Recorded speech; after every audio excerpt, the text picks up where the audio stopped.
Tonight is a real blockbuster subject. How and why was General George Patton assassinated? Jesus said, "You will know the truth, and the truth shall make you free." There really is power in truth. The first casualty in war, it is said, is truth. My history teacher in Rhodesia, who's also a member of Parliament, Mr. Rhys Davies, taught us, beware the victor's version. Wartime propaganda morphs into peacetime textbooks. In Russia, under the Soviet Union, they had two newspapers. One was Pravda and the other was Izvestia. Pravda means truth, Izvestia means news. And the Russians used to say to us, there's nothing true in Pravda, there's nothing new in Izvestia. And one example is, this is the poster child of communism.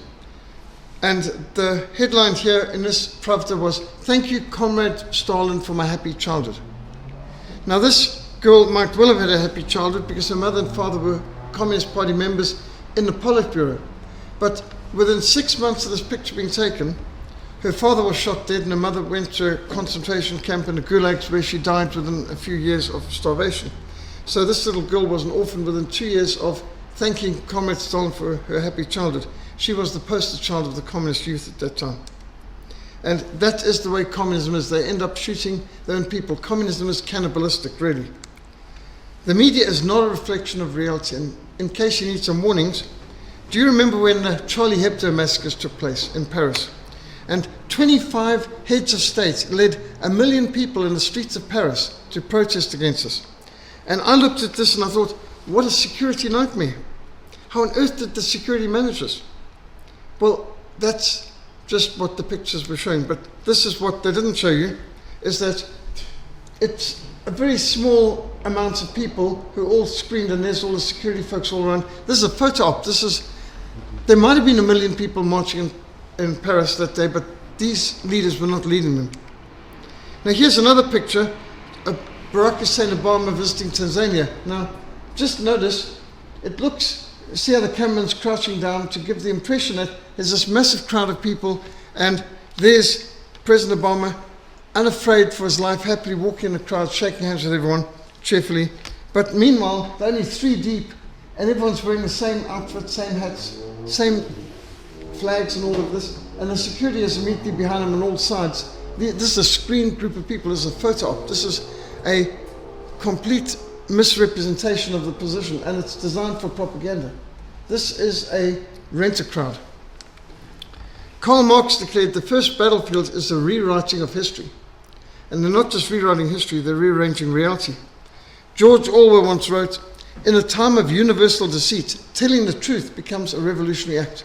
You can get into a lot of trouble these days telling the truth. If you want to anger a conservative, lie to him. If you want to anger a liberal, tell him the truth. Well, that brings us to the subject of tonight, General George Patton. He is a Cold War warrior who was an enemy of the New World Order and probably the first casualty of the Cold War. George S. Patton was born 11th of November, 1885.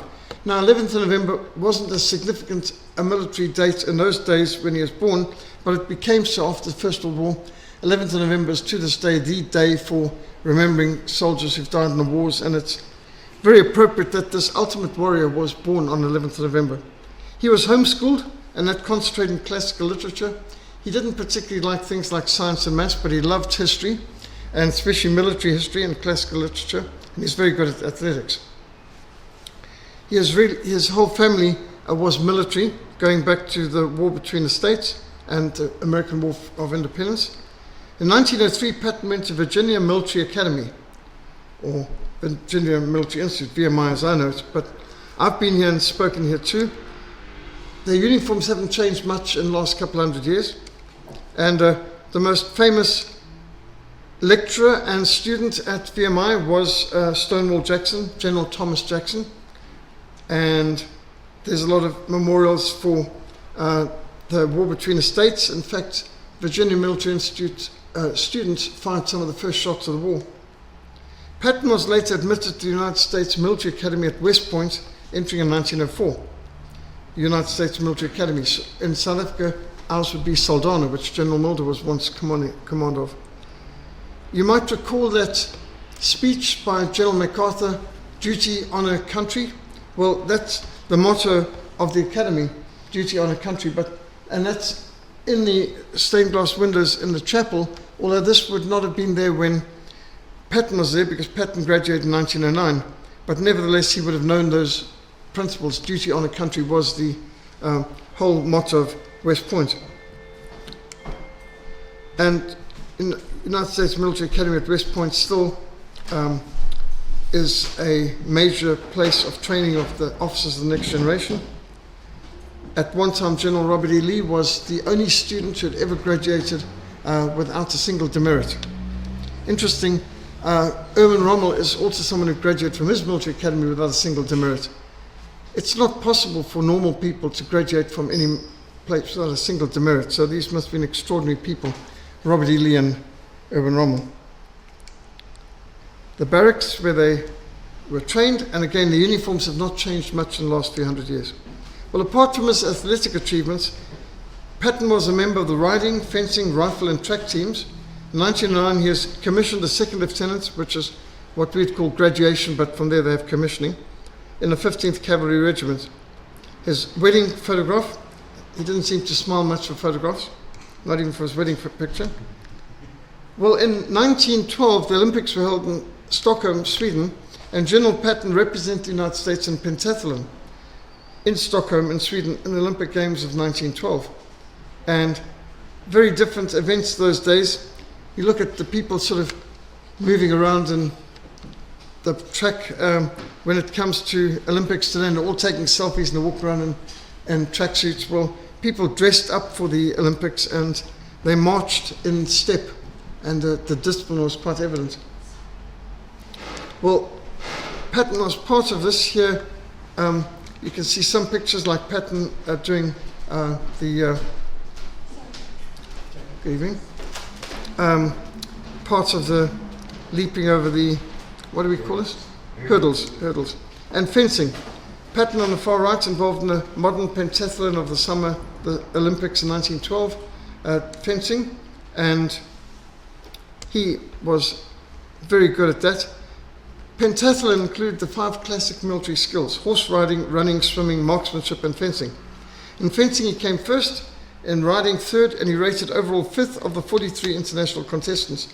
He could have won and should have won, but his shooting was so good, all 5 of his shots were within the hole of the bullseye, and the adjudicators assumed he must have missed the board completely in 2 shots. Now, his shooting was so good, they later dug out all 5 shots from behind the bullseye and discovered that they'd misjudged this. But he is such a gentleman, he didn't complain, he didn't throw a tantrum like the so-called sportsmen of today.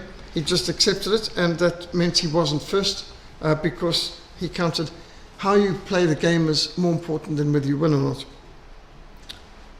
After touring Europe, he returned to America as a weapons instructor at the cavalry school. He designed a new saber which was adopted for service, called the Cavalry Saber 1913, but since then it's been called the Patton Saber.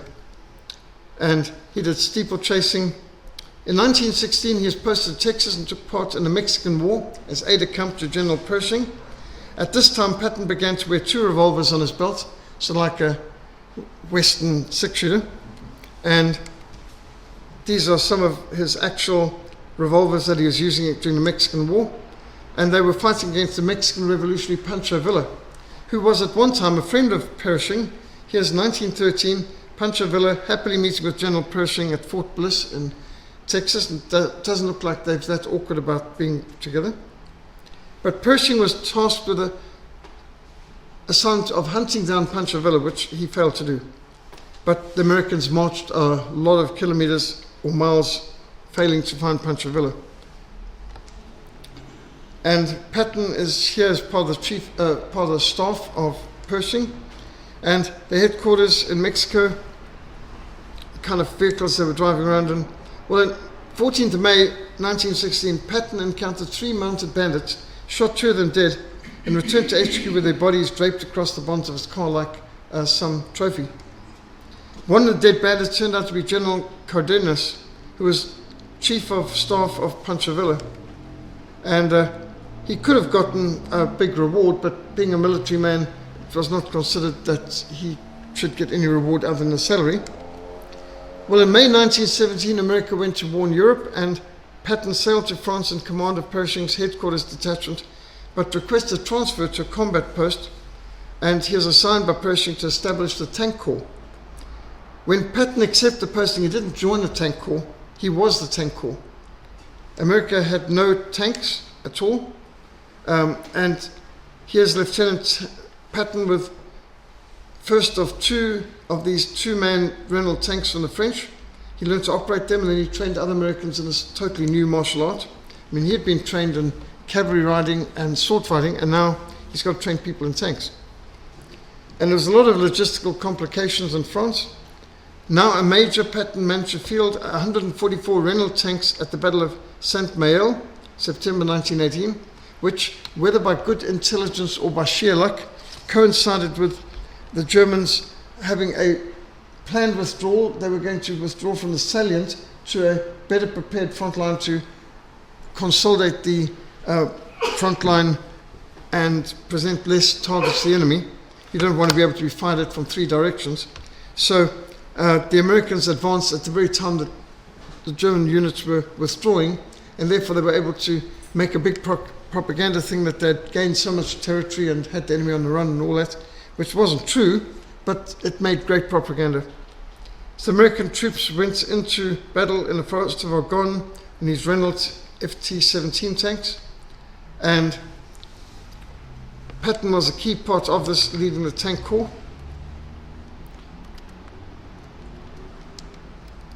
He was wounded in this action and hospitalized for the last days of the war. And so great propaganda about how they could take so much territory, but in fact that's just because the line was being consolidated and reconciled.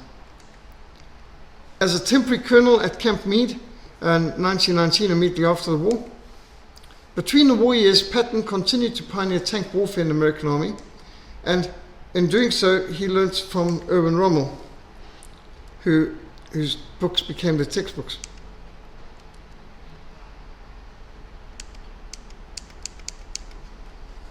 Not sure why the computer's not being responsive. Like the whole thing's gotten slowed down. Okay, what's the problem? Some of the American tanks, in fact, there's some stories of how Adolf Hitler was in stitches looking at some film footage of the American chaps driving around there with trucks with tank pasted on the side saying tank, and they were using cardboard cutouts, and they didn't have enough real tanks to practice with, and that looked hilarious, but of course they did have the industry to build lots later. And the Christie tank was an American design which was given to the Soviets to make the T-34. So the T-34 was an American tank design from Christie, who made the Christie tanks in America, but the Soviets benefited from them. For some reason, the US Army was not allowed to get those designs, which were superior to the Shermans. Here's one of the orders to Smith & Wesson, very specific, where Patton's ordering 357 Magnum. He got one of the first 357 Magnums ever made by Smith & Wesson. Very specific as to what type of specifications in his gun. And here's the example. These are walnut grips being used on this occasion. Later he went to ivory-handled grips. When somebody once asked, are those pearl-handled revolvers, he said, only a pimp would walk around with pearl-handled revolvers. No, I've got ivory-handled revolvers. So General Patton was not impressed that people think he had pearl-handled revolvers. And these were ones that he used, 38s and 357 Magnums. General Patton thought so highly of Field Marshal Erwin Rommel, he kept a copy of Rommel's book, Infantry Tactics, near his bedside for nighttime reading. Infantry Attacks by Erwin Rommel, I've got that book too. Absolutely tremendous insights from the First World War. What Erwin Rommel achieved, interestingly enough, in the First World War, some of his greatest victories were against the Italians, who he would later be fighting alongside and for in the Second World War. But he managed to scale huge mountain tops and outmaneuver the Italians in the Alps and win some amazing battles there.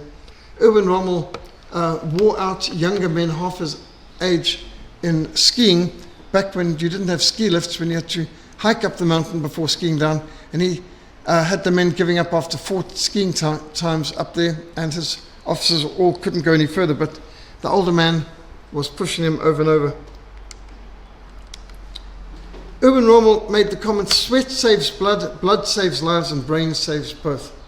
And yes, better to lose sweat and train than blood in battle, and sometimes you've got to lose some blood to save lives, but careful planning can save both blood and lives. General Patton was recognized as the most ferocious general on the Allied side. Without a shadow of a doubt, he was the best combat general the Allies had. Known as the man who never lost a battle, the hero of North African Sicily, Patton was temporarily relieved of command for slapping 2 uninjured privates convalescing in military hospitals. After distinguishing himself in North Africa, where the Americans in their first encounter with the Afrika Korps got absolutely slaughtered, Battle of Kessering Pass, the Afrika Korps wiped the floor with him, and it was such a shock that they had to call up Patton, who was not that popular, to salvage the situation. He was the first American general to be able to win any victory, because the others had been quite disastrous, to be honest. He distinguished himself in North Africa, but he engaged in a contest against his arch rival, the British Field Marshal Bernard Law Montgomery. My father was under Montgomery in the 8th Army, and here you can see the stiff kind of, you can almost see the animosity between Montgomery on the right and Patton on the left, with Omar Bradley being like the referee in the middle. And while they could shake hands for the cameras, the hostility between them was quite intense. As it was said, 2 prima donnas contesting for the same media coverage. Well, Patton, on the road to Messina, distinguished himself by being utterly ruthless. He was so determined to get to Messina before Montgomery, he pushed his men beyond the limit. And he took dangerous tactical chances, he took major risks, but he got to Messina first, so that when Montgomery got there, he was welcomed by the Star Spangled Banner music and the drowning out the British music, and the Americans were right there in the city square with their flags taking a salute, and Montgomery felt very much upstaged. Well, while visiting a field hospital in the crags of the central highlands of Sicily, Patton went from stretcher to stretcher, and there was a lot of casualties, and he was encouraging the wounded soldiers being treated. And Patton really did care about his men, and he was often visiting the sick in the hospitals. He encountered a Private Charles Cool, who was sitting, obviously uninjured, on a stool. "Why are you here?" the general demanded. "I guess I can't take it, sir." The general was furious.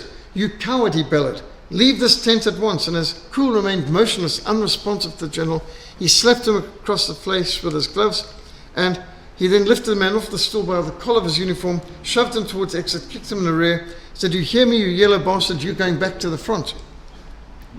In his journal that night, Patton wrote, "If men shirk their duty, they should be tried for cowardice and shot." Now, he was from a generation where they'd come under shell fire and you took it. He didn't understand or believe in this new-fangled disease called shell shock. Now, today we speak about post-traumatic stress syndrome, but he knew nothing of that, and he wouldn't have recognized it even if he did. And the idea was people who claim to have shell shock and are not injured and they're in the hospital are a bunch of malingering cowards. That was the thought at that time. And 2 days later, he wrote a memo to each of his commanders, ordering them not to allow men suffering from so-called combat fatigue to receive medical care. Such men are cowards, and they bring disgrace to their comrades, whom they heartlessly leave to endure the dangers of battle, while they themselves use the hospital as a means of escape. You would see to it that such cases are not sent to the hospital. Well, on 10th of August, Patton encountered a 21-year-old Private Paul Bennett, who was shaking from convulsions and in tears, but apparently uninjured, in a field hospital. "It's my nerves, sir. I can't stand the shelling anymore," he says. And Patton roared, "Your nerves, hell! You're just a goddamn coward." And as Bennett began sobbing, the general slapped him. "Shut up. I won't have these brave men who've been shot see a yellow bastard sitting here crying." And the general hit him again, and Bennett's helmet fell to the floor. "You're a disgrace to the army. You're going back to the front to fight. You ought to be lined up against a wall and shot. In fact, I ought to shoot you right now." And Patton pulled out his ivory-handled revolver from his holster with his right hand, while he backhanded Bennett across the face with his left hand. And the medical staff rushed in to intervene, and ushered the private out of the tent for his own safety because they really feared that he might shoot him right there and then. Well, when word reached General Eisenhower, who, by the way, had never seen combat, Eisenhower was a major when the Second World War got up and running for the Americans, and he was at a cocktail party in Washington, D.C., and the daughter of Franklin Delano Roosevelt, the president, was speaking to him and said, "Just a minute, Dad must meet you." She went in, met her father as the president, and said, "I found the man who can run your war for you in Europe." And Major Eisenhower went to 4-star general just like that in a few hips, hops, and skips. And he was a political general. In fact, when Eisenhower's biography was written, the title of the book was The Politician. Many people thought of him as the military man, but he was not a combat soldier. He was once the clerk for General MacArthur, and so when Eisenhower ran for president, someone asked MacArthur, a journalist asked him, "Do you think that Eisenhower will make a good president?" And MacArthur says, "Yes, he'll make a fine president. He's the best clerk I ever had." And I mean, that's the point. He wasn't a soldier's soldier. Eisenhower was a political appointee. And Eisenhower wrote a stern rebuke to General Patton, calling him despicable. And he ordered General Patton to apologize, and General Patton apologized to the soldiers and to medical staff who had witnessed his actions. And a media campaign now in the US led to such public outrage that the American Congress called for Patton's immediate dismissal. Now remember, the Congress at that stage was overwhelmingly Democrats, and despite his tremendous achievements on the battlefield, being the only American general who had brought them any victories so far, they wanted him dismissed, court-martialed, kicked out of the military. And in fact, the description here, despicable. As Patton said, the first time in his life anything he'd done had ever been described as despicable. And as Private Charles Cool, who was slapped by Patton, gained notoriety and milked the media for all it was worth, made himself quite a fortune by being the soldier who was slapped by Patton, instead of being ashamed of it. Patton wrote in his journal, "It's sad and shocking to think that victory and the lives of thousands of men are pawns to the writings of a group of unprincipled reporters and weak-kneed congressmen. But so it is." And this is a man who led American troops in battle, the most effective, often from the front, at a time of tremendous war and threat, and yet they were willing to just discard the man who later enabled the Allies to break out of the Normandy beachheads where they were absolutely pinned down. They didn't let him take part in Normandy beach landings because of the slapping incident. And in fact, he's used for deception because German High Command couldn't believe that America would sideline their best general and that they were really going to leave the Normandy landings in the hands of the people who were actually responsible for it. And so they used Patton for distraction to lead the fictional army that was meant to invade Calais. And in fact, that never was the plan at all. That was just a fabrication. And he's the one who saved the US Army in the Battle of the Bulge in Belgium, where Montgomery's men got into such a mess, and Patton took his army right from the French-German frontier in Alsace-Lorraine and did a 90-degree turn and moved hundreds of kilometers north in order to salvage the army who were being destroyed around Bastogne. And so he was, without a doubt, the best general the Americans had, and yet they were ready to destroy his career back in 1943 because he slapped some malingerers in the tent. But that's typical of the way politicians are. It's not just today. They used to be like that before too. General Dwight Eisenhower ordered the 4 million Allied soldiers in Germany to halt on the west bank of the Elbe River, 60 miles short of Berlin, to enable the Red Army to seize the German capital, because that was what had been agreed at Yalta with Stalin. And Patton was seized with fury. Some of our leaders are just damn fools who have no idea about Russian history. Hell, I doubt if they even knew that Russia, just less than 100 years ago, owned Finland, sucked the blood out of Poland, were using Siberia as a prison for their own people. How Stalin must have sneered when he got through with them at all those phony conferences, which is a pretty accurate assessment. Letting the Russians take Berlin is folly, declared Patton. We should push on as far to the east as possible. We shouldn't stop before Moscow. The Soviets maintained a stranglehold in Eastern Europe for 45 years. Millions of civilian refugees fleeing towards American lines were turned back at bayonet point and forced to stay in the Soviet zone. millions end up as slave labor in Soviet concentration camps. So, at this point, we need to introduce you to Wild Bill Donovan and the OSS. The American President, Franklin Delano Roosevelt, turned to one of his classmates from Columbia Law School, Wild Bill Donovan, to establish the Office of Strategic Services, or the OSS, which became the precursor to the CIA. Donovan was a communist, like the wife of Franklin Delano Roosevelt, and he staffed the OSS with communists. The OSS did the dirty work of assassinations on FDR's instructions. FDR was impressed with SOE, Special Operations Executive of Churchill, the School of Ungentlemanly Warfare, who set Europe ablaze, and it was modeled on him. Now, Special Operations Executive was modeled on the Irish Republican Army. So it was a terrorist operation, assassinations of soldiers off duty, murders of all sorts, bombings, even in neutral countries like Spain, Switzerland, and Sweden. There were all kinds of dirty tricks being done by the OSS. And Donovan ensured that Tito's communist partisans, who were waging guerrilla warfare in Yugoslavia, received lavish quantities of American tanks and trucks and jeeps and hundreds of tons of armaments, ammunition, landmines, and heavy machine guns. And here's Marshal Tito on the right, who became the dictator of Yugoslavia for years later, head of the so-called non-aligned movement, but of course he's always a communist. OSS trained people throughout Yugoslavia, and they ignored the nationalists and they supported the communists consistently on all theatres of the war. The undercover battle led by Donovan and OSS ensured that Eastern Europe fell into the hands of the Soviet Union.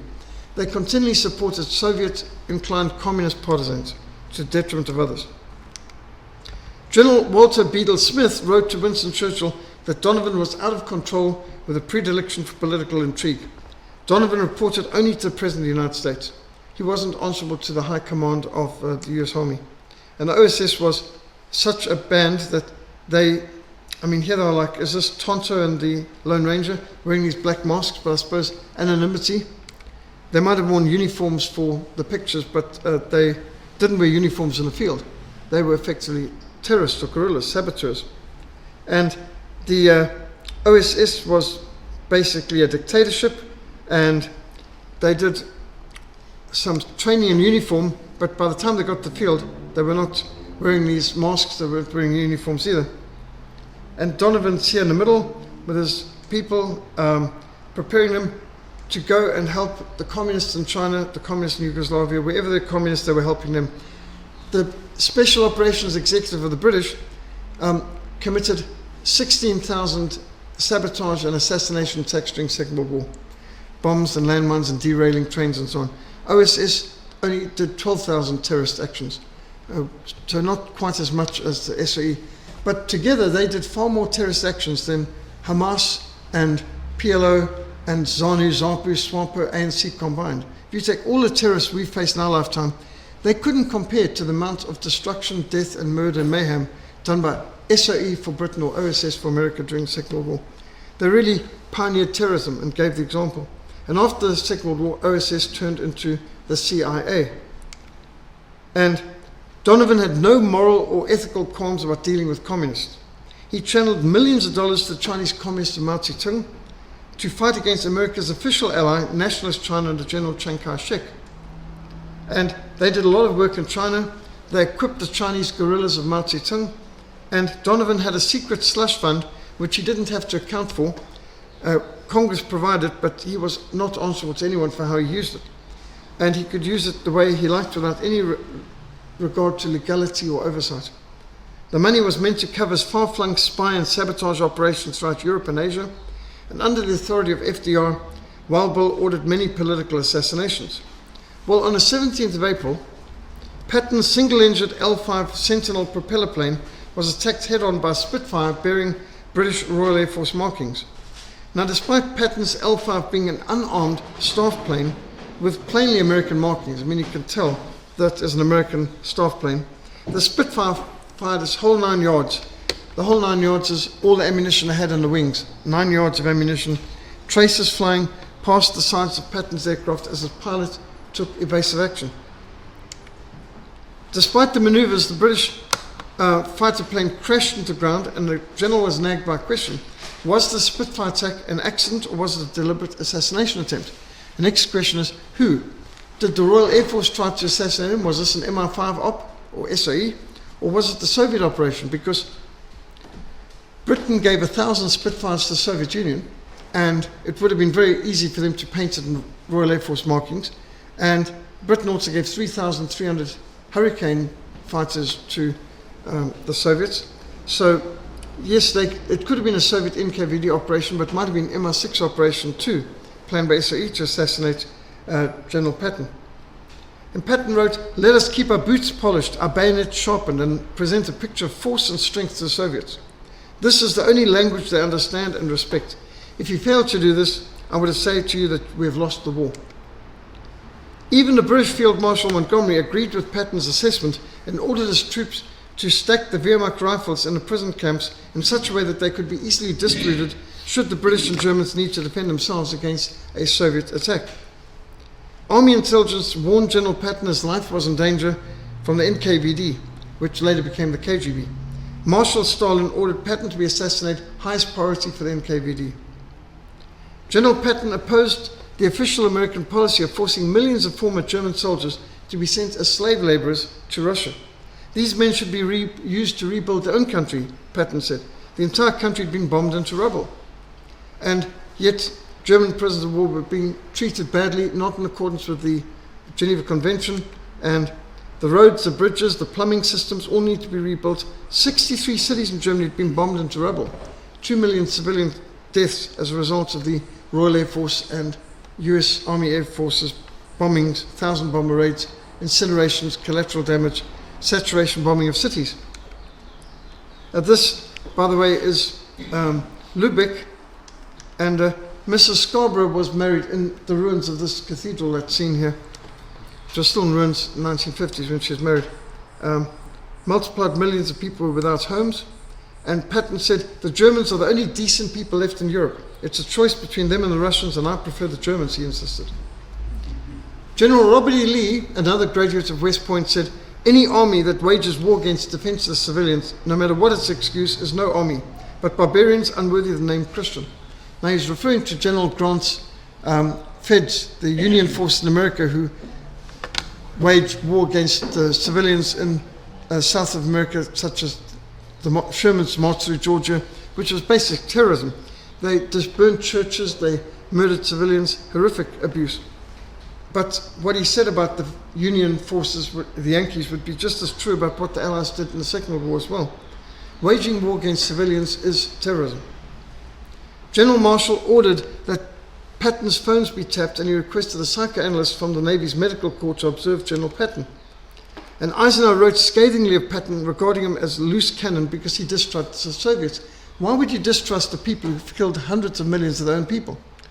Why would he distrust the communists in the Soviet Union? So there must be something psychologically wrong with him. Let's have him spied on. And Wild Bill Donovan traveled in and out of Moscow, had direct access to Marshal Stalin. And Wild Bill Donovan loathed Patton.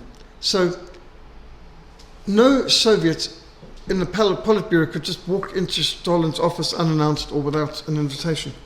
But Donovan, the head of the OSS, he could walk into the dacha, the office, the private sanctuaries, the holiday home of Stalin anytime, day or night, and he did.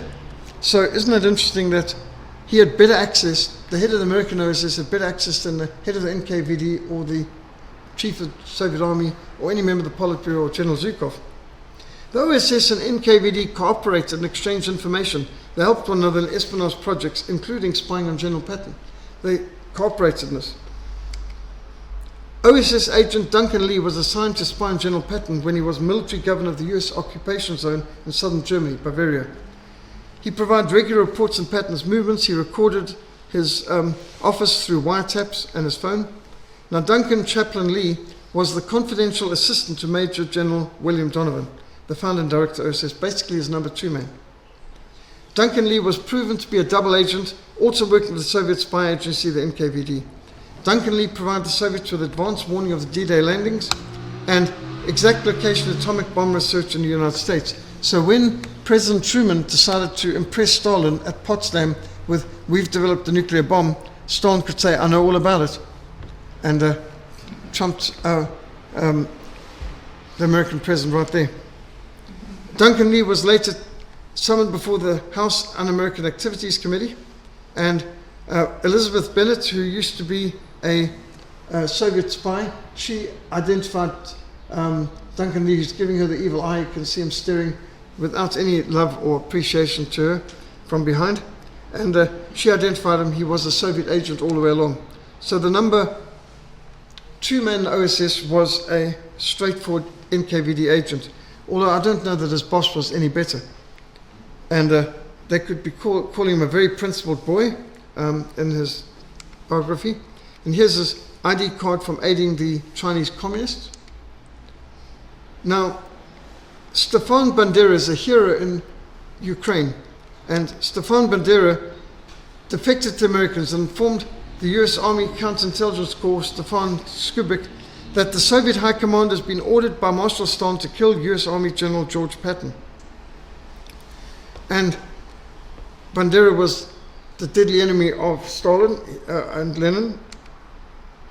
Rather than being shocked by Skubik's news, Donovan ordered Bandera return to the Russians, thereby silencing the man who was warning about an attempt on General Patton's life, and Bandera was murdered. A veteran of wartime Ukrainian Insurgency Army, the UPA, holds up a portrait of Stefan Bandera, one of the martyrs of the war against the Soviets. And they brought out a stamp commemorating 100 years since his birth in Ukraine not that long ago. Ukrainian diplomat Professor Roman Smalstocky said, "The NKVD will soon attempt to kill General George Patton. Stalin wants him dead." Professor Smalstocky was expelled by the Russians from Germany and betrayed back into the hands of the NKVD in Russia. Again, death sentence. Ukrainian General Pavlov Shundruk informed Special Agent Skubik that he had vital intelligence. "Please tell General Patton to be on his guard. He is at the top of the NKVD list to be killed." The Americans also betrayed this General Shundruk into the hands of the NKVD, so he is also killed. So it makes you wonder, when I was in Jumba, headquarters for Jonas Savimbi in Angola, he said it is better to be America's enemy than America's friend. If you're America's enemy, you will probably be bought. But if you're America's friend, you'll certainly be sold. And that was Jonas Savimbi's quote on the whole situation. In Berlin, Patton learned that more than 20,000 American prisoners of war who had fallen into Russian hands at the end of the war because they were in prison camps in Prussia and Eastern Germany. These might have been American pilots, bomber pilots who were shot down, or maybe some of them were captured in the Battle of the Bulge. And so these prisoners were liberated by the Soviets, but they weren't liberated. The Soviets just kept them in the prison system, now as leverage, as hostages in the negotiations with the Allies. And Stalin was using these American prisoners as hostages to ensure that the Americans guaranteed all 3 million Russians, Ukrainians, and other East Europeans in Western Europe be forced across the border into Soviet hands. So to get your 20,000 men back, you've got to betray 3 million. And that was men, women, and children, including Russian and Ukrainians, Latvians, and Lithuanians who had volunteered to fight for Germany against the Soviet Union, but also include women and children, many of whom had never even been alive in Russia. They had been born in Europe. Their parents had fled from the Bolshevik Revolution. And so the Russians denied the Americans and the British access to their prisoner of war camps where their own men were being held. And the Allied government suppressed this information that their men were being held hostage by their ally Marshal Stalin, Uncle Joe.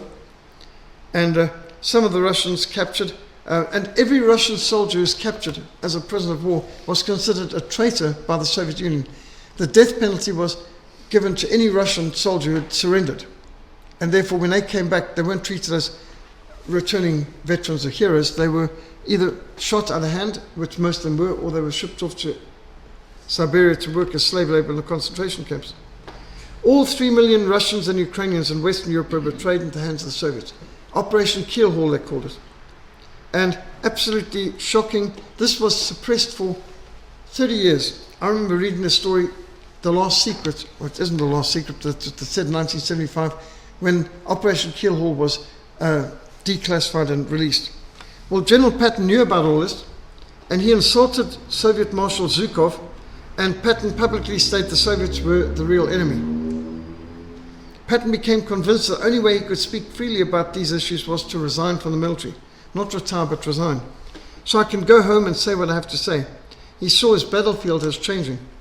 He was still a warrior, but now the podium and the pen would be his main weapons to expose the treachery of the US government and the danger of the Soviet allies. As he said, I'm going to open up a second front against the real SOBs who are our enemies, which is the government in Washington, D.C. So the original Russian collusion was Stalin, FDR, and Churchill. They were the original Russian collusion, which they've been accusing Donald Trump of, although there was no evidence for it. But these great heroes were the original Russian collusion. They betrayed millions of innocent people, Christians in many cases, into the hands of the Soviets for mass murder and slavery at the end of the Second World War. So that is real Russian collusion.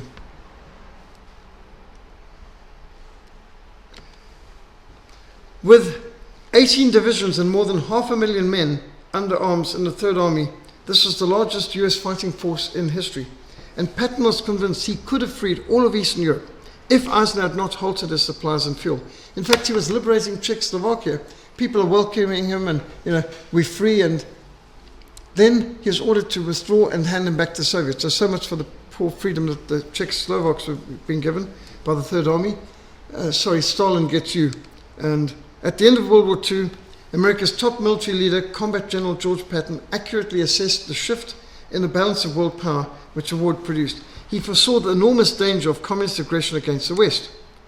And his daughters ensured that his letters and speeches were published in the Patton papers, which showed that he saw the real problem that Second World War produced is it had removed the main opponents of communism. Germany in Europe and Japan in Asia were stopping the Soviets and the communists from expanding. And now America's removed the main enemies of communism, and now the Soviet Union is going to be the main winner of the Second World War. And he believed that America should act immediately against the Soviet threat. Unfortunately, his warning went unheeded. He is quickly silenced by a convenient accident which took his life. Patton warned America should act immediately, while his supremacy was unchallengeable, to end that danger. America was the only member of the nuclear club at that stage, and America had unprecedentedly large Air Force, Army, Navy, massive amounts of aircraft carriers, and they could have taken the Soviet Union, he believed. In the terrible winter of 1945, the US Army had just completed the destruction of much of Germany. 1,000 bomber raids, saturation bombings of cities, absolutely plastering cities with incendiary bombs, killing civilians by the hundreds of thousands like in Dresden, destroying the railways, the bridges, the plumbing, everything necessary to sustain life. Obviously people were starving all over Europe because of the entire infrastructure has been destroyed. And here you can see Stars and Stripes boasting about this. And they even speak here about terror raids, terror bombings and terror raids in the newspaper articles. Bremen being left ablaze in a 1,000 bomber raid. And this is the video footage you can actually see at the British and Imperial War Museum in London. Dresden burning. The flames went so high that planes could not fly in at the planned 18,000 feet. They had to go higher than that because the flames went up to 18,000 feet. And the entire city ablaze, one big hospital city, refugees fleeing the Red Army from on the Eastern Front. Dresden was one big hospital city, a cultural city, no military targets of any significance, and the Allies bombed it on, not just on Valentine's Day, but the British bombed it at 10 o'clock at night with 700 aircraft, and then with 1,000 bombers at 2 o'clock in the morning when the people are trying to clear the rubble and care for the injured and wounded. And then the Americans came in daylight with another 1,000 bomber raid, and not only bombed the people, but their planes were coming in strafing civilians who were trying to flee with carts and literally shooting up the people on the ground. So it was directly targeting the civilians. And this is some of the video footage or film footage they've got of the burning of Dresden. That's a real Holocaust, burning people alive. And the US Air Force literally fired on people on the ground, civilians fleeing the bombed city. David Irving made his name as a historian by producing the book The Destruction of Dresden, later reprinted as Apocalypse 1945. The Allies set up a government of military occupation amidst the ruins to rule the starving Germans. And you can imagine how people were traumatized after 1,000 bomber raids, and there was over 60 bombing raids just on Berlin alone. And people must have been not just physically crippled, but mentally harmed from this trauma of these bombings and seeing your entire family wiped out. I don't think any country has ever suffered as Germany did during the Second World War and after it. And now the Allies dealt out victor's justice to the vanquished. Never before seen that you put your defeated enemy on trial for war crimes and hang them. Well, now Patton is the military governor of southern Germany, and he is responsible for most of Germany that's under American control. And it was only in the final days of the war and during his tenure as military governor that he got to know both the Germans and America's gallant allies, the Soviets. And his understanding of the true situation grew and his opinions changed dramatically. And his diary and letters were published in 1974 under the title of Patton Papers. And in his diary, which includes letters to family, friends, and military colleagues, and some government officials, he expressed his new understanding and his apprehensions for the future. Several months before the end of the war, Patton began to recognize the fearful danger to the West posed by the Soviet Union, who had been receiving vast amounts of aid during the war, so-called Lend-Lease, billions and billions of dollars of high-tech weaponry, thousands of tanks, millions of shells, billions of rounds of ammunition, vast amounts of technological transfers, aircraft, tanks, trucks, jeeps. You just can't believe, hundreds of thousands of trucks. Can't believe what the arsenal of democracy did to help the worst dictatorship in history. He bitterly disagreed with the orders that he had been given to hold his army back to allow the Red Army to occupy vast stretches of Germany, Czechoslovakia, Romania, Hungary, Yugoslavia, which Americans could have easily taken, he said. And yet Churchill and Stalin had agreed, no, but that goes to the Soviets. In this ridiculous meeting in 1942, Winston Churchill said to Joseph Stalin, "Can you forgive me for the things I've said about you?" And Stalin said, "It's not for me to forgive, it's for God to forgive." I mean, can you imagine what a conversation like this? An atheist like Stalin speaking about it's for God to forgive. I think what he means is, I don't forgive, but it's just another way of him putting it. But for Churchill, the leader of Britain at that stage, asked the Soviet Union to forgive him. Unbelievable. Yalta promised so much, but it betrayed people. And Stalin, what do you think he's thinking of Churchill at this stage? I'm sure he had nothing but contempt for these fools in the West. As the communists said, we spit in the faces of the capitalists and they call it due. The capitalists will sell us the rope with which we will hang them. What they didn't realize is they'd give them the rope free and then put their own heads on the noose.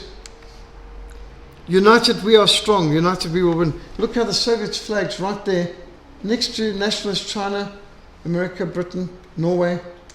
And look here, South Africa's way down at the bottom, but Soviet Union right up there, Britain, America. We're at the very bottom of the list, but we provide a lot of people for this war as well. And Truman and Stalin agreeing with the redistribution of land in the East to the Soviets and the Soviet puppets. President Truman was outmaneuvered by Stalin. Stalin was far more intelligent than him, but I don't think he was a traitor like FDR. FDR was just a straightforward, hardcore traitor, whereas Truman was just a fool. On the 7th of May, 1945, just before the German capitulation, Patton had a conference with US Secretary of War Robert Patterson. Patton was gravely concerned about the Soviet failure to respect demarcations lines separating Soviet and American occupation zones. He was also alarmed by the plans in Washington for the immediate demobilization of much of the US Army. Let us keep our boots polished, our bayonets sharpened, and present a picture of force and strength to the Red Army. This is the only language to understand and respect. Patterson said, "George, you've been so close to this thing for so long, you've lost sight of the big picture." And Patton said, "I do understand the situation. The Soviet supply system is inadequate to maintain them in a serious action such as I could put to them. They have chickens in a coop and cattle on a hoof. That is their supply system. They could probably maintain themselves in the type of fighting I could give them for 5 days. After that, it would make no difference how many millions of men they have. If you wanted Moscow, I could give it to you. They lived on the land coming down. There's insufficient left for them to maintain themselves going back. Let's not give them time to build up their supplies. If you do not, then we've had a victory over the Germans and disarmed them, but we failed in the liberation of Europe. We've lost the war. Indeed, the Berlin Wall and Iron Curtain stood as evidence that the Allies did lose the war. They betrayed Europe into the hands of the Soviets. Patton's urgent and prophetic advice went unheeded by Patton and other politicians, and only served to give warning about Patton's feelings to alien conspirators, as he called them, behind the scenes in New York, Washington, and Moscow. The more he saw the Soviets, the stronger Patton's conviction grew. The proper course of action would be to stifle communism there and then while a chance existed. He attended several meetings and social affairs with the Red Army officers and evaluated them carefully. He noted, "I've never seen in any army at any time, including the German Imperial Army of 1912, as severe a discipline as exists in the Russian army. The officers, with few exceptions, give the appearance of Mongolian bandits." Patton's aide, General Gay, noted in his journal, "Everything the Russians did impressed him with the idea of cruelty." Nevertheless, Patton knew that the Americans could defeat the Reds then, but perhaps not later. As he said, "In my opinion, the American army as it now exists could beat the Russians with the greatest of ease, because while the Russians have good infantry, they're lacking in artillery, air, tanks, and knowledge of the use of the combined arms, whereas we excel in all three. If it should be necessary to fight the Russians, the sooner we do it, the better. If we have to fight them, now is the time. From now on, we will get weaker and they will get stronger," which is exactly true. Having recognized the Soviet danger, Patton urged a course of action that would have freed all of Eastern Europe from the communist yoke with the expenditure of much less American blood than was spilled in the wars of Korea and Vietnam, and would have obviated both of those later wars. You wouldn't have had a Cold War if you'd had no Soviet Union. You wouldn't have had the wars in Angola or Mozambique or Rhodesia for that matter, or the wars in Southwest Africa, Korea, Vietnam. None of them would have been necessary. The massacres in Cambodia wouldn't have happened. Patton next came to evaluate the nature of the people for whom the Second World War was apparently fought, the Jews. Most of the Jews swarming over Germany immediately after the war came from Poland and Russia, and Patton found their personal habits shockingly uncivilized. Like the way how they would treat previous prison guards, and the brutality of, for example, the massacres of prison guards at, in this case, this was done by the Americans at Dachau. And these weren't the prison guards, these were a unit that was just given the task of looking after the camps and handing them over to Allies while the actual prison guards fled. The Americans got there, they didn't care about the fact they just lined the people up against the wall and shot them.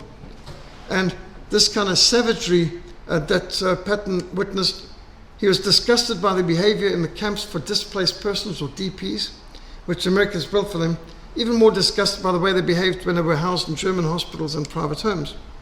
He observed with horror, "These people do not understand toilets, and they refuse to use them except as repositories for tin cans, garbage, and refuse. They decline to use latrines, preferring to relieve themselves on the floor."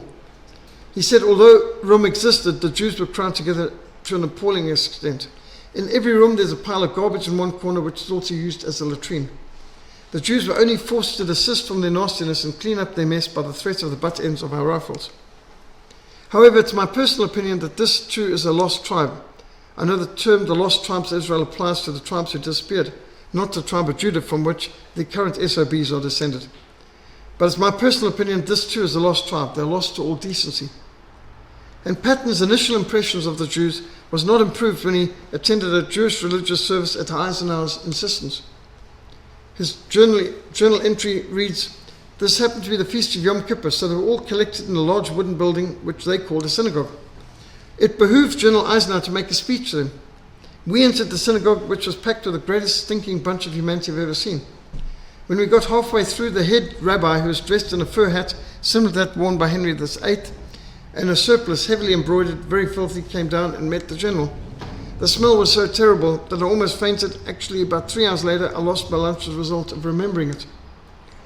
These experiences and a great many others firmly convinced Patton that the Jews were an especially unsavory variety of people and hardly deserving all the official concern of the American government was pouring out on him. Another diary entry, following a demand from Washington that more German housing be turned over to Jews, he summed up his feelings. "Evidently the virus, started by Morgenthau and Baruch, of a Semitic revenge against all Germans is still working. Harrison of the US State Department and his associates indicate how they feel about German civilians, that they should be removed from their homes for the purpose of housing displaced persons. There are two errors in this assumption. First, when we remove an individual German, we punish an individual German, while the punishment is not intended for the individual. Furthermore, it's against my Anglo-Saxon conscience to remove a person from their house, which is a punishment without due process of law. He who justifies the wicked and he who condemns the just, both of them alike are an abomination to the Lord. And here's Ilra Ehrenberg, who's a Soviet commissar, and he had a simple slogan, kill the German. And they ordered the Soviets, before the Red Army went into Berlin, kill, rape, murder, humiliate, torture. This was the official instructions from the commissars. Now the French weren't much better, sadly speaking. In France, the so-called resistance, who didn't really turn up until after D-Day, they picked on any French girls who had fraternized with the enemy, so-called, dated a German soldier or something like that. And here you can see these poor girls fingering their hair because they're about to get shaven brutally in public. And the mistreatment of anyone who is deemed a collaborator was quite callous. You can just see the attempt to humiliate the people and to, literally, why would you do this to people? This is not the way you treat even your enemies, but this is civilians. And so here, a whole lot of political prisoners forced into small areas. In the second place, Harrison and his ilk believe that a displaced person is a decent human being, which he is not. This applies particularly to the Jews whose behavior is lower than animals. And he's referring to, I'm sure, those who are into the pornography and the other things. And he is horrified at the burning of churches and other revenges that he saw being taking place at that time. One of the strongest factors influencing General Patton's thinking on the conquered Germans was the behavior of the America's controlled media towards him. At a press conference in Regensburg, immediately after Germany surrendered, Patton was asked whether he was going to treat captured SS troops differently from other German prisoners of war. And his answer was no. SS means no more in Germany than being a Democrat in America. There's no reason for trying someone who's drafted into this outfit. In fact, the SS was overwhelmingly a foreign legion. It was because foreigners who wanted to join Germany's war against the Soviets, against communism, couldn't join the Wehrmacht, but they could join the SS. So the Waffen-SS grew with tens of thousands of Frenchmen and Norwegians and Swedes and even Swiss and South Africans and Spaniards. There was even some Americans and Brits in SS, Danes. There was vast amounts of people from all over Europe, especially Belgians and Dutch. So the SS was the foreign legion, the first NATO force, so to speak, because they were fighting against the Soviet Union. And the SS was part of Operation Barbarossa, 2,900 kilometer front with over 600,000 motor vehicles, 750,000 horses, and they were seeking to liberate Russia from communism and end the Soviet threat to Europe. The biggest invasion in history, Operation Barbarossa. Now, with great reluctance and only after repeated promptings from Eisenhower, Patton threw some German families out of their homes to make room for more than 1 million Jewish DPs. As he said, part of the famous 6 million which supposedly had been gassed, but he balked when ordered to begin blowing up German factories to accord with the infamous Morgenthau plan to destroy Germany's economic basis forever. He said, I doubted the expediency of blowing up factories because the ends for which the factories are being blown up, that is to prevent Germany from preparing for war, and they had already blown up and burned so much of the country anyway, this can easily be attained through the destruction of the machinery, which has been confiscated and shipped to the Soviet Union anyway, while the buildings could be used to house thousands of homeless people. So in his letter to his wife, he wrote, I'm frankly opposed to this war criminal stuff. It's not cricket and it's Semitic. I'm also opposed to sending prisoners of war to work as slaves in foreign countries. For example, in the Soviet Union's gulags, where many will be starved to death. In fact, the vast majority did. Do you know, vastly more German soldiers died after the war in prison camps than died during the war in action on all fronts. I mean, that's just staggering. And vastly more German civilians were killed during the war than German soldiers were killed during the war. And vastly more German civilians were killed after the war than even died during the war, during the bombings. That's how bad it was.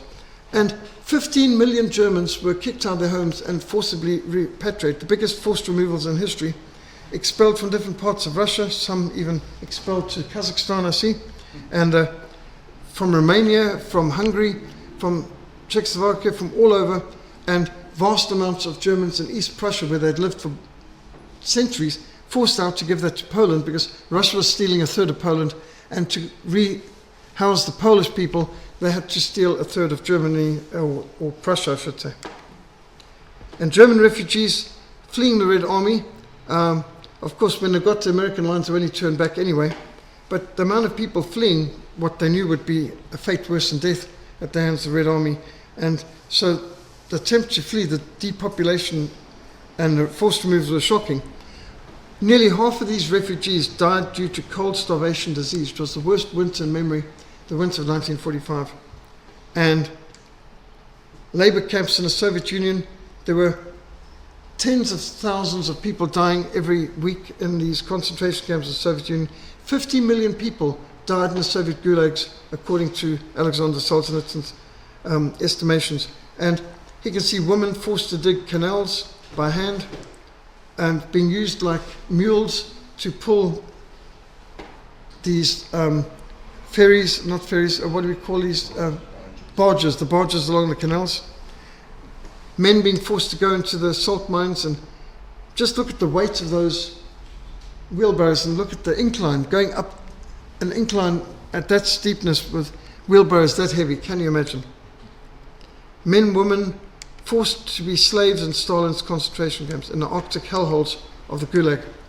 Absolutely staggering conditions. And the Arctic hellholes, the Gulags of the Soviet Union, some of the worst places human beings have ever been forced to endure. And vast parts of the Soviet Union were given over to the Gulag, as Alexander Solzhenitsyn documented. If you've read The Gulag Archipelago or One Day in the Life of Ivan Denisovich, it gives you a bit of an idea of just how horrific it was. And the vast amounts of people murdered. Professor Rummel of Death by Government documents 62 million people killed in the Soviet Union. In fact, it's estimated by Alexander Solzhenitsyn, 66 million people, mostly Christians, killed by the Soviet Union. As Joseph Stalin said, the death of one person is a tragedy, but the death of a million is just a statistic. Communism kills. 100 million killed in the 20th century and still counting. Communism is not over yet, especially in the Soviet Union. So the ideology that killed over 100 million in the last century is now being praised at universities today. And you've got people like Bernie Sanders trying to promote a new form of communism in America today. And Biden, of course, trying to push his own brand of it as well. And in Zimbabwe, they're still trying to push a brand of communism. Displaced persons, many cases by horse carts and ox carts, refugees all over Europe. I mean, can you imagine the amount of lives destroyed by this hideous war and the aerial bombardments? And these are children starving in Austria, and children forced to sift through dustbins. My mother, as a 12-year-old, said the first black man she ever saw was a Canadian soldier who put a bayonet to her throat in the basement and was trying to kill her. And fortunately, she was rescued by an officer who kicked him off. And she was living off scraps in dustbins in British and Canadian camps, going to their dustbins after suppers and picking up what they could. They're living in the forest in the worst winter imaginable, kicked out of their home. Canadians took everything in their home up to the top and smashed it, cutlery, even a grand piano, just wanton destruction, because they'd been so pumped full of propaganda. They just demonized their enemy, even the civilians. And yes, people were starving over Christmas in 1945. And yet the Red Cross said they had 18 million food packages they wanted to deliver to Germany, and Eisenhower refused to allow them to cross into American-controlled Germany to distribute these food packages. The Red Cross had access to all the prison camps and concentration camps throughout the whole war on the German side. They could deliver food parcels, they could do vaccinations, they could help, they could take all kinds of information, including letters, to and from prisons in every prison camp, but the Americans wouldn't allow them to do it. And Eisenhower preferred people to die of starvation in his camps, in his area, rather than let the Red Cross come in and help them. And so the destruction, absolutely huge and horrific. Despite his agreement with official policy, Patton followed the rules laid down by Morgenthau and others as closely as his conscience would allow, but he tried to moderate the effects, and this brought him into increasing conflict with Eisenhower and the other politically motivated, ambitious generals who had probably never heard a shot fired in anger, who weren't combat generals but were political appointees. In another letter to his right, he commented, "I've been in Frankfurt for a civil government conference. If what we're doing to the Germans is liberty, then give me death. I can't see Americans can sink so low. It is Semitic, I'm sure of it. Today we received orders in which we are told to give the Jews special accommodations. If for Jews, why not Catholics, Mormons? We're also turning over to the French several 100,000 prisoners of war to be used as slave labor in France.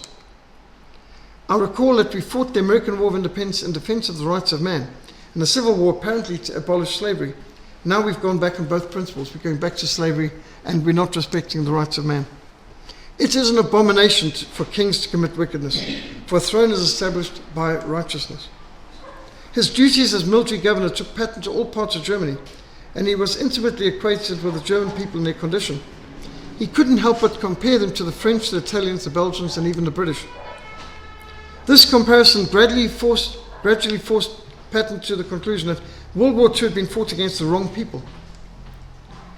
And he pointed out the Germans were the most advanced, highest standard of living. These are some pictures of Germany before the war. And they led the world in technology, they led the world in standards, and during the Olympic Games of 1936, the jealousy just grew, and you could tell there was a desire, we've got to destroy this country. The standards of living is too high for the common working people, and the technology, the inventions. They even had color TV at the 1936 Olympics. The standard of living, the culture was something higher than anywhere in the Western world, and so this is a country without the Rothschild Bank, and where they had real money with real value, and so the idea was we've got to destroy this country. After a visit to ruined Berlin, he wrote to his wife, "Berlin gave me the blues. We have destroyed a good race, and we're about to replace them with Mongolian savages. All of Europe will be communist."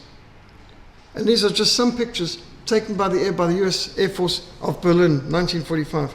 One smoking ruin. 60 aerial bombardments by 1,000 bomber raids. 60,000 bomber raids.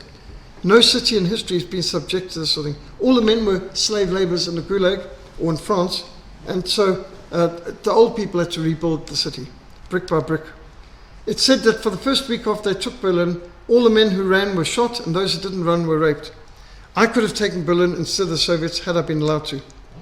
And there's some horrible documentation of the gruesome harvest and the lives of people absolutely shattered. James Bark of Canada documented in Crimes and Mercies how vastly more civilians died in Germany after the war than had died during the war, even from the bombings, and how most of the prisoners died after the war, far more than soldiers died during the war. 2 Chronicles 19 verse 2 said, "Should you help the wicked and love those who hate the Lord, therefore the wrath of the Lord is upon you." If you want to know why the West's in a mess it's in today, look no further than the Second World War. The conviction that the politicians had used him and the US Army for a criminal purpose grew in the following weeks. And during a dinner with the French General Alphonse Juin in August, Patton was surprised to find the Frenchman in agreement with him. He was head commander of the French Expeditionary Corps, Alfonso Pierre Juin, and he said, "It's indeed unfortunate, mon general, that the English and Americans have destroyed in Europe the only sound country, and I do not mean France. Therefore the road is now open for the advent of Russian communism." Later diaries and entries to his wife reiterated the same conclusion. He wrote in August 31, "Actually the Germans are the only decent people left in Europe. If it's a choice between them and the Russians, I prefer the Germans." And you just think of what they'd achieved and the accomplishments and the culture and what a magnificent country it was before being bombed and destroyed, and what they'd achieved in the Eastern Front, and the decency of many of the soldiers as well on the ground. He wrote, "What we are doing is to destroy the only modern state in Europe so that Russia can swallow the whole." And the occupied zones of Germany, you can see Patton controlled the US zone here at one stage, and the French, the British had different zones. Marshal Zhukov and General Eisenhower, they were pals in many ways. Eisenhower, Patton, and President Truman at the Berlin flag-raising ceremony. Berlin itself was divided into 4. Has any city ever undergone this kind of treatment? The bombing, the looting, the raping, the division, the Berlin Wall or Iron Curtain, the Nuremberg kangaroo court, and then the officers, German officers imprisoned in violation of the Geneva Convention in these open tanks. This is in France. No roof, no protection from rain, snow, cold, or anything like that, just metal drums and the guards walking on the planks above. And the abuses so bad. James Bark created a sensation with his book Other Losses, where he showed how more German soldiers died in prison camps after the war, including in American prison camps, than in combat during the war. And the treatment was absolutely horrific. And the Rhine Meadow camps, where Eisenhower had whole armies just in a limited area, barbed wire put around them. They were given no tents, they weren't given any bungalows, no facilities. They were just having to eke out some existence on the ground behind barbed wire, and not given enough food or water. People shot if they tried to get to the Rhine River to get some water, and civilians trying to bring them food or water were shot. And sometimes you just had these thugs guarding the camps opening fire with machine guns into the prisoners at night just to kill some people so that they could feed some kind of bloodlust. Absolutely no decent treatment of these people. Literally, soldiers who just would, every now and then, as guards on duty, would shoot into the mass of prisoners behind the barbed wire who had nowhere to flee. And this mistreatment is documented by James Bark in Other Losses, which we've got in our library as well. By the time the Morgenthursts and the media monopolists had decided Patton was incorrigible and he must be discredited because he's speaking out against these things. So they began a non-stop hounding of Patton in the press, a la Watergate, accusing him of being soft on Nazis and continually recalling the incident in which he had slapped a shirker 2 years previously during the Sicily campaign. You know, all the millions of people who've died in the war, and they're still talking about a general slapping some soldier who was malingering in a tent when he wasn't injured. A New York newspaper printed the completely false claim that when Patton had slapped the soldier, who was Jewish, Private Cool, he had called him a yellow-bellied Jew. He had called him a yellow-bellied coward. He didn't know what race or religion he was at that time. Then in a press conference on 22nd of September, reporters hatched a scheme to needle Patton into losing his temper and making statements that could be used against him. And the scheme worked. The press interpreted one of Patton's answers to the insistent questions why he was not pressing the Nazi hunt war hard enough. This Nazi thing is just like a Democrat-Republican fight. The New York Times headlined the quote, other papers picked it up across America, and the unmistakable hatred which had been directed at him during the press conference finally opened Patton's eyes to what was afoot. In his diary he wrote, "This is a very apparent Semitic influence of the press. Synagogue of Satan indeed." Karl Marx was a Satanist, and seems a lot of the modern characters are too. They try and do 2 things. First, implement communism, and secondly, to see that all businessmen of German ancestry and non-Jewish antecedents are thrown out of their jobs. They've utterly lost the Anglo-Saxon conception of justice and feel that a man can be kicked out because somebody else says he's a Nazi. They were quite shocked when I told them I would kick nobody out without a successful proof of guilt before a court of law. Another point which the press harped on was the fact that we were doing too much for the Germans, instead of the DPs, most of whom are Jews. I could not give an answer to that one because the answer is that, in my opinion, and that of the most of the non-political officers, it is absolutely necessary for us to rebuild Germany up now as a buffer state against Russia.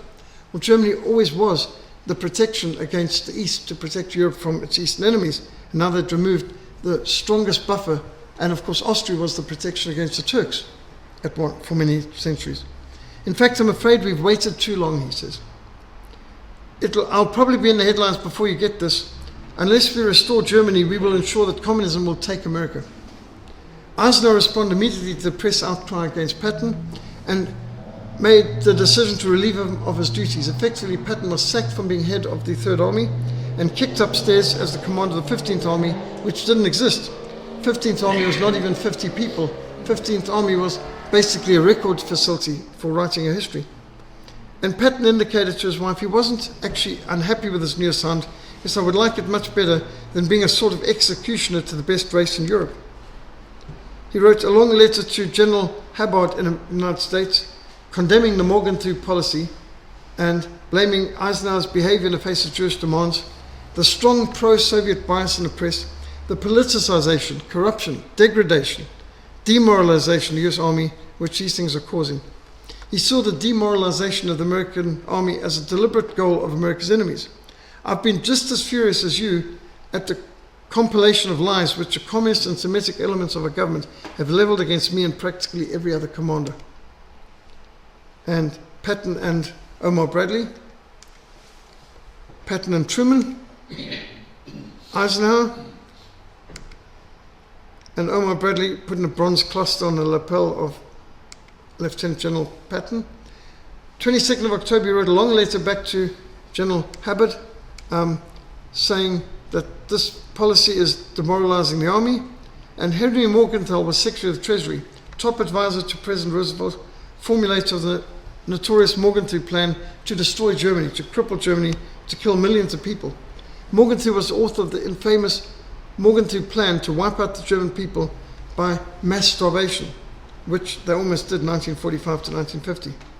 Hideous plan, and he saw this deliberate policy of demoralizing the army as a way to bring about a deliberate alienation of the soldier vote from the commanders. Because the communists know soldiers are not communistic. They fear what 11 million votes of veterans would do. And so he said that his plans were to fight those who were destroying the morale and integrity of the army, endangering America's future. He said, it's my present thought that when I finish this job, which will be around the first of the year, I shall resign, not retire, because if I retire, I'll still have a gag in my mouth. I should not want to start a limited counterattack, which would be contrary to our military principles. I should wait until I can start an all-out offensive, as he said, against the real SOBs in Washington, D.C. Unfortunately, his warning went unheeded, and he was quickly silenced by a convenient accident which took his life. It happened like this. The collision occurred on 9th of December, 1945, when a 2.5-ton army truck, which had been facing the general's car parked on the side of the road, roared into life and violently collided with the general's staff car, suddenly inexplicably careening directly into opposite lane and into Patton's vehicle. The actions of the truck driver seemed designed to intentionally kill or injure the general, because the driver of the truck and his 2 passengers quickly vanished. No criminal charges were ever filed, no accountability was ever recorded. The official accident reports and the key witnesses went missing. That's why I read it earlier, what Jesus said in John 8:32. You shall know the truth, and the truth shall set you free. We've had so many lies fed to us, especially at the world wars. Interesting, in the Central Intelligence Agency's headquarters in Virginia, as you enter, they've got on a wall, you shall know the truth, and the truth shall set you free, which I don't think the CIA would know the truth if they stepped on it. Despite General Patton's rank and fame as America's most audacious, successful combat general, there was no formal inquest. All official reports on the incident vanished. The military policeman who first arrived at the scene of the accident, Lieutenant Peter Babelas, that's an interesting name, he treated the accident like a fender bender. Although Patton's driver testified that the truck driver and his passengers were drunk, Sergeant Robert Thompson's blood levels were never tested. He is never charged with driving under influence. Thompson's illegal possession of the Signals Company truck also went unquestioned, despite the fact that he is 60 miles north of his duty station with no apparent reason for being in Mannheim. In the army, you're not meant to be just taking a truck without permission and going, it's AWOL. More than AWOL, it's theft. Thompson's drunkenness, negligence, and apparent larceny went unquestioned. I mean, he's just killed, begun the process of killing, America's top general, and there's no consequences.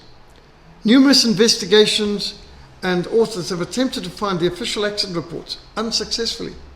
Sergeant Robert Thompson and his 2 friends, who were responsible for applying their truck into Patton's car, were flown to England by Army intelligence. Why would they get such treatment?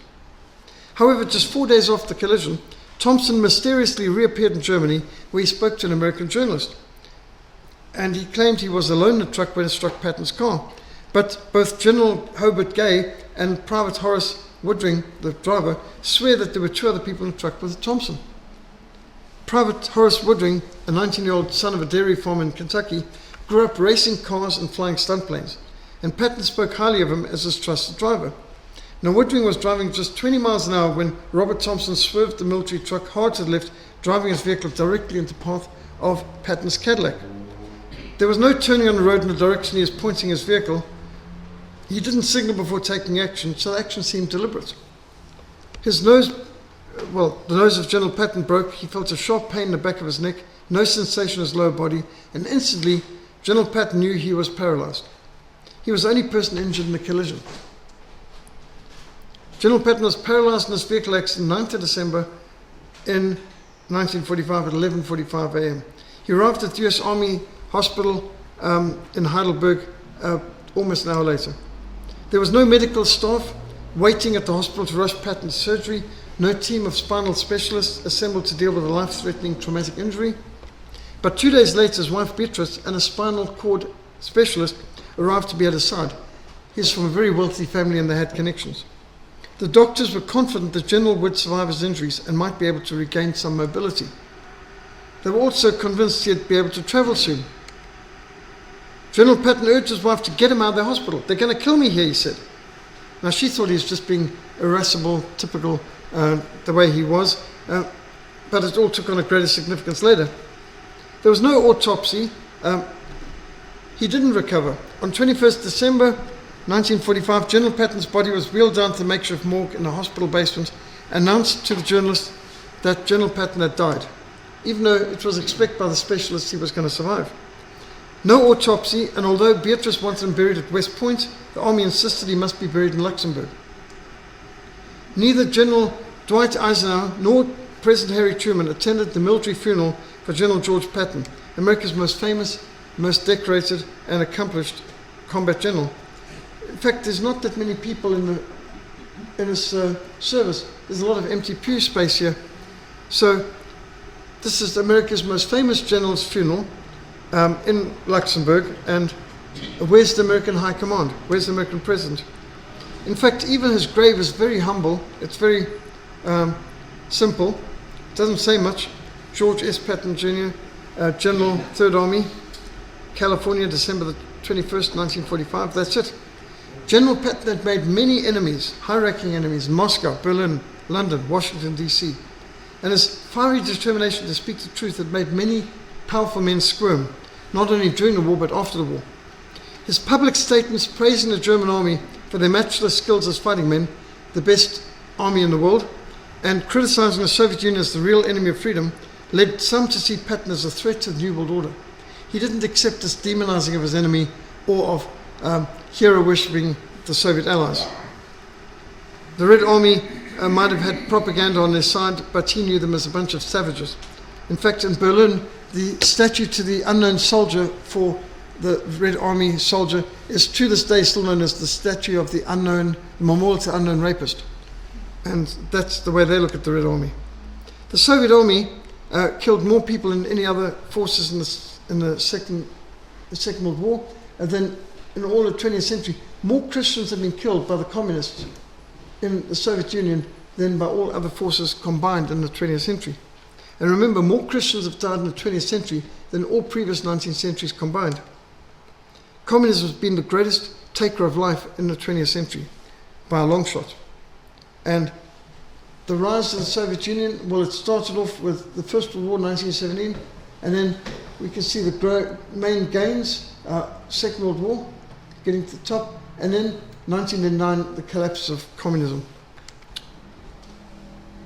Considering what, in the face of evil film documents of what the Soviet Union posed to the world, Ronald Reagan's war against the Soviets, that would have been completely unnecessary if General Patton had been listened to, and if the West had not saved the Soviet Union and sent so much Lend-Lease to help them survive Operation Barbarossa.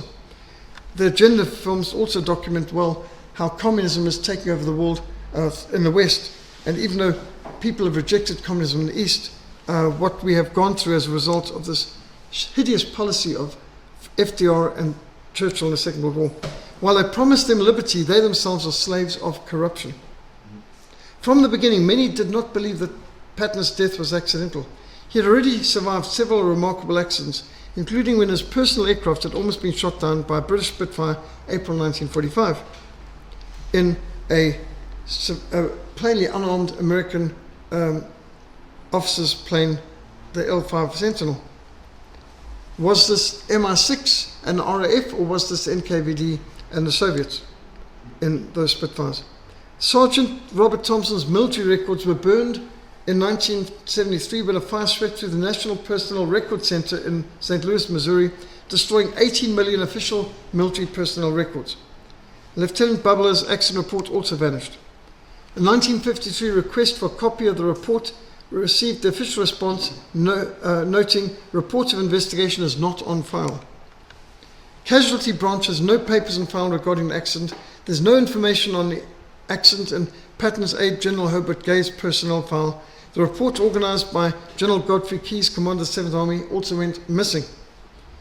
In fact, the only report that remained in circulation was a document allegedly written in 1952, signed by Private Horace Woodring, Patton's driver. But when asked about this document in 1979, Woodring swore he had never made such a statement, he'd never signed his name to that statement, he believed the paperwork was totally fabricated. The vehicle on display in the Patton Museum in Fort Knox, Kentucky, has been proven to not be the vehicle in which General Patton was driving on that fateful day. The engine and chassis numbers have been filed off as well. Why all this fraud? Who could do a cover-up of this level? Woe to those who call good evil, who call evil good and good evil. Woe to those who justify the wicked for a bribe, who take away justice from a righteous man. So who killed General Patton? It's a mysterious death. And the damage done to the vehicle also doesn't explain why he died. And there's more to the story that needs to be made. General Patton's famous dog,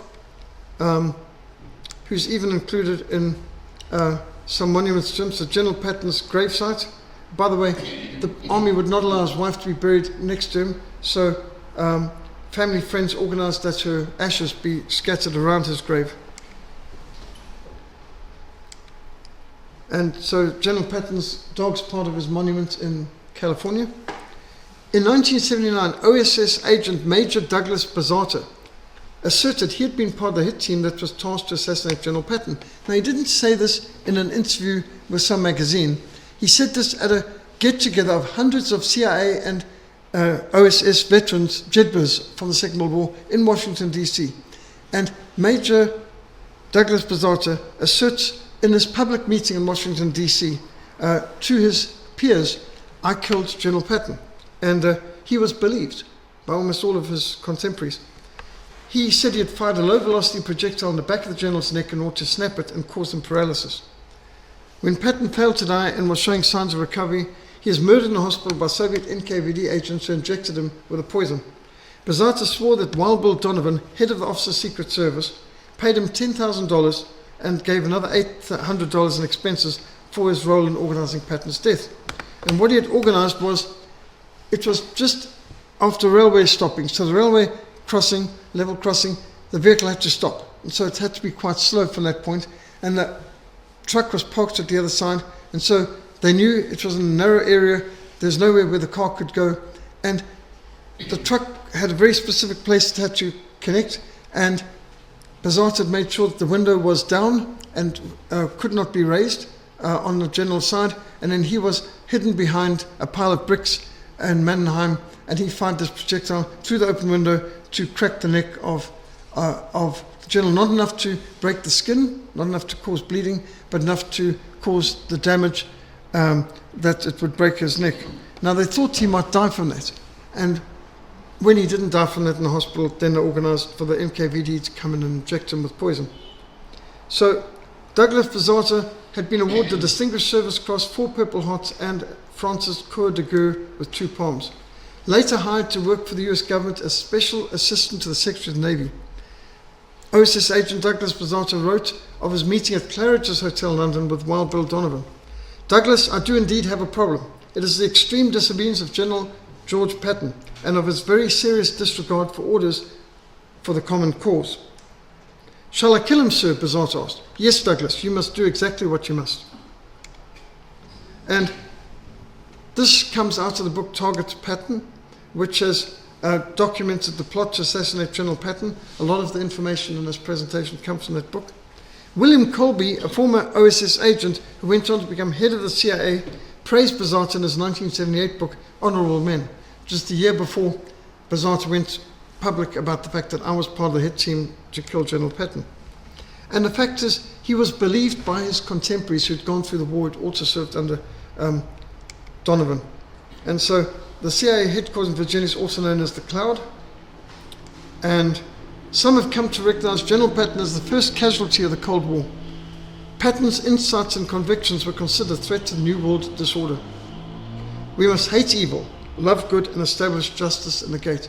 And because Patton was not willing to toe the line and go along with the whole trend of pro-Soviet globalism, he was terminated with extreme prejudice, to use the American term.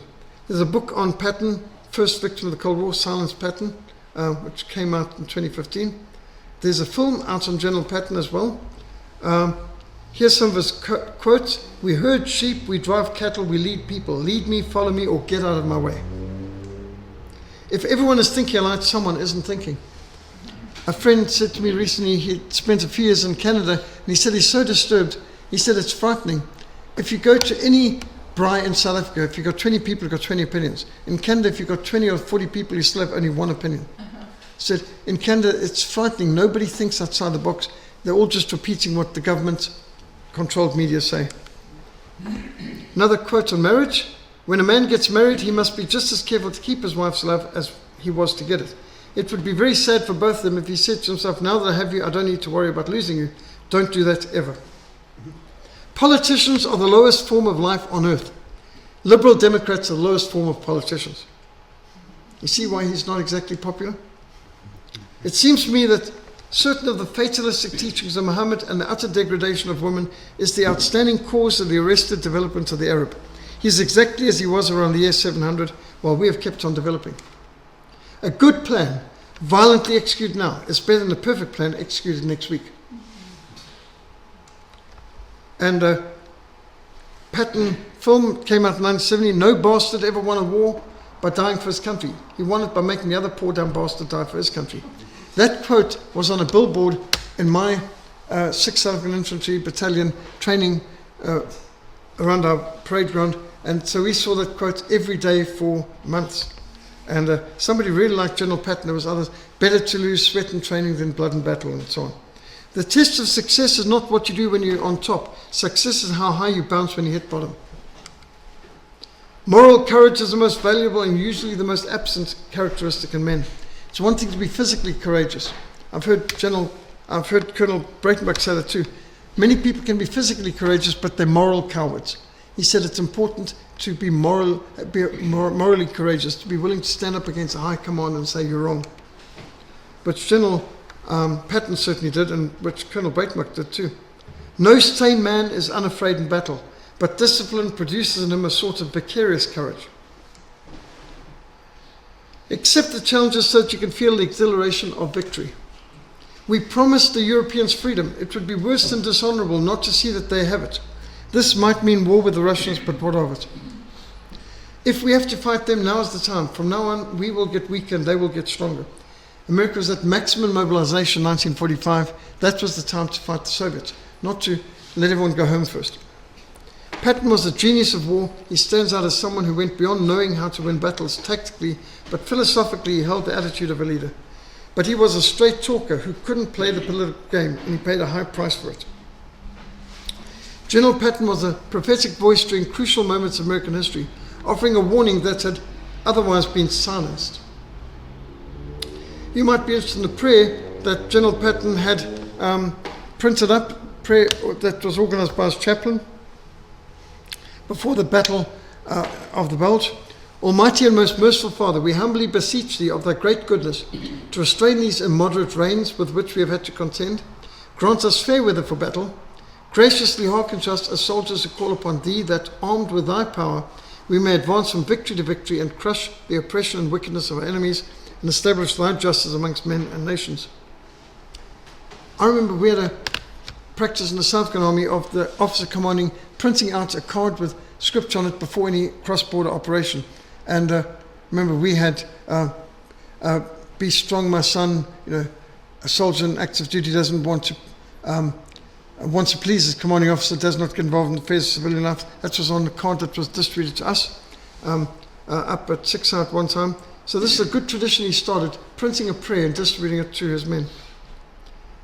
Patton wrote War as I Knew It, and there are books on his army. Of course, there's his Patton papers, and the unknown Patton, Patton Museum in California, his medals, and there's even a tank named after Patton. 2 tanks were named after Patton. His tank was the main tank of the Cold War. And there's a film, Patton, which, Salute to a Rebel, is actually pretty good as far as it goes.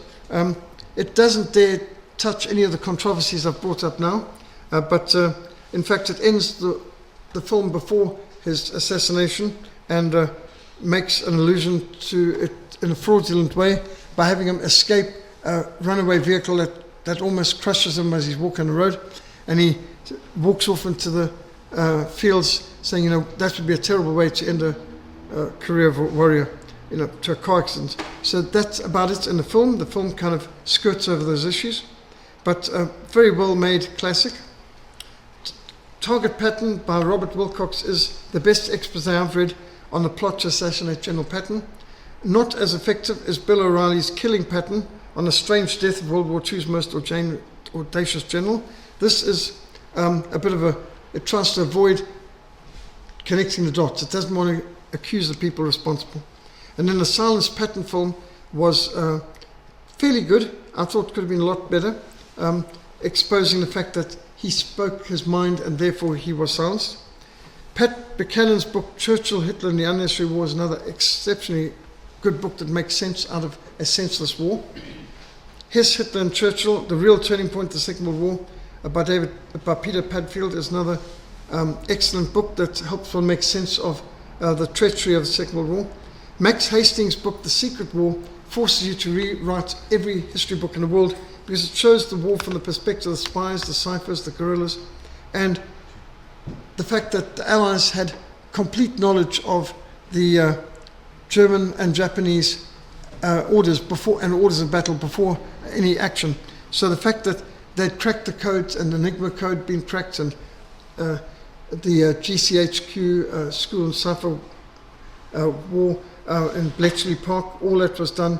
This changes everything. So many of these films that you got in books where, what's going to happen, and all the tension, fraud. They were reading the other side's orders ahead of time, so they were in a very interesting situation. Max Hastings makes the point that the Allied commanders regularly blamed the intelligence officers that they'd been underestimating the size of the enemy, and he said there was no underestimating, it was accurate. It just as the German soldiers were better soldiers, they fought better, and one German soldier was worth more than 2 or 3 British and American soldiers, and that's just the facts. And he said they didn't want to accept the fact that when we said the enemy's disposition was such and such, that it was true, because they put up such a better fight than you would have expected for that size. And then he also says, even though we knew the orders that Rommel was receiving, Rommel still outmaneuvered our people because Rommel didn't listen to headquarters. He would be told, don't advance, dig in, and then he would ignore that and he would make an offensive when the Allies had read his orders and they knew, Rommel's not going to be making an offensive. So they were all unexpected when he suddenly charged ahead and took their positions. So Max Hastings exposes so much of the war, including the fact that the Soviet Union had double agents amongst the Germans to such an extent that there was tremendous treachery on the Eastern Front. And Stalin actually had a double agent who was a treble agent who actually, they sacrificed hundreds of thousands of Soviet men, a massive army, to consolidate his reputation that he was reliable in order to set up Germany for the worst trap of all at Kursk, which was the biggest tank battle in history. And that nobody on the German side could have imagined that Stalin would sacrifice hundreds of thousands of his own men just in order to gain a strategic deception advantage. So the Secret War is an extraordinary insight to what went on, and I've given lectures on that before too. So it's so important that we know the truth. And truth may sound like hate to those who hate the truth, but it's essential that we learn the lessons of history to recognize the lies of propaganda. And we need to study the Word of God so we can be freed from deception. You'll find on our frontlinemissionsa.org website articles and PowerPoints, audios and videos of this presentation on General Patton and the plots against him. But I think this forces you to rewrite so much of history and rethink so much, because the deceptions involved, as my history teacher said, beware the victor's version. And there's so much lies and deceptions that have to be uncovered. Can you imagine one day in heaven, when we get to understand what really happened, how many lies we'll realize that we believed? Lies on so many levels. History, Hollywood, all sorts of things. From medicine all the way through to even science. I mean, there's massive amounts of lies. But when it comes to war, there's a huge amount of deception. And Hollywood has really given people a false perspective of what was going on to such an extent. Stories like this just make you think, can you trust any government? A government that can murder its own hero, its most successful general outside. What can you say about a government like that? Can you trust them in anything? And you just think what the US government's doing right now. And somebody said, Zelensky should ask himself what's going to be done by the Americans when they finish with him. They're using him now, but Zelensky's going to fail. And when he fails, what are they going to do with him? What happened to Saddam Hussein? What happened to, who was the chap who's Noriega in Panama? There's so many allies of America that get used, and at some point they're no longer helpful, and then they get retired with extreme prejudice, one way or the other. Any comments, questions? How many have seen the film Patton? It's a really good war film. Some said it's the best role George C. Scott ever fulfilled. And that's interesting, because George C. Scott is not a conservative, but he played the role of Patton so believingly. You'd swear that he was like that, but he's just a good actor. But George C. Scott said he doesn't actually like anything that Patton stood for, but he played the role in the film very effectively. Many Hollywood people, you might like their roles, but when you get to know what they're really like in real life, it's very disconcerting, because if there's somebody in Hollywood you respect, normally when you find out what they really believe, you lose that respect. Exceptions being people like Charlton Heston, but that's rare, or Kirk Cameron. There's a few exceptions. Mel Gibson. Any questions? Complaints?